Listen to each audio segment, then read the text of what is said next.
अगले ओलंपिक्स में मैं ही हिंदुस्तान को पहलवानी में मेडल दिलाऊंगा, वो भी सोने का। इंडिया का कोट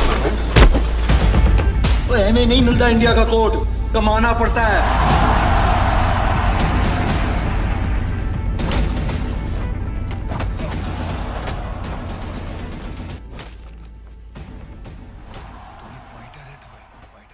पिछली वीडियो में हमने बात की कि राजू का सपना हमेशा से नेशनल कुश्ती चैंपियनशिप में हिस्सा लेने का था। उन्होंने अपने कौशल को सुधारने और अपनी तकनीक को बेहतर बनाने के लिए अथक परिश्रम करते हुए वर्षों तक कड़ी मेहनत करते रहे। वह इसे बड़े मंच पर लाने और खुद को और दुनिया को साबित करने के लिए दृढ़ थे कि वह भारत के सर्वश्रेष्ठ कुश्ती खिलाड़ियों में से एक बनना चाहते हैं। अब हालांकि प्रतियोगिता से कुछ दिन पहले राजू को खबर मिली कि उसके पिता बीमार है और उसे देखने के लिए उसे घर वापस जाने की जरूरत है। वह अपने पिता के लिए अपने प्यार और प्रतियोगिता जीतने के अपने सपने के बीच किसी एक को चुनने पर विवश है। इसमें उसने घर जाकर अपने पिता की देखभाल करने का फैसला किया और महावीर से उसने तैयारी को बीच में छोड़ने के लिए क्षमा मांगी। इस बात से महावीर काफी निराश है, लेकिन आखिरकार उन्होंने उसकी सिचुएशन समझ ली और अपने पिता के पास उसने उसको भेजने का फैसला किया। उन्होंने उसे बताया कि परिवार हमेशा किसी और चीज से ज्यादा महत्वपूर्ण है। ऐसी प्रतियोगिता तो हर साल आती जाती है, लेकिन माँ बाप ना दोबारा नहीं मिलते।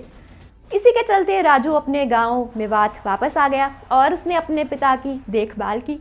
2 साल बाद उसके पिता अपनी बीमारी से बिल्कुल ठीक हो गए, लेकिन समय के गुजर जाने के कारण से राजू की हरियाणा वाली नौकरी भी चली गई, जिससे घर में पहले वाली स्थिति वापस आ गई।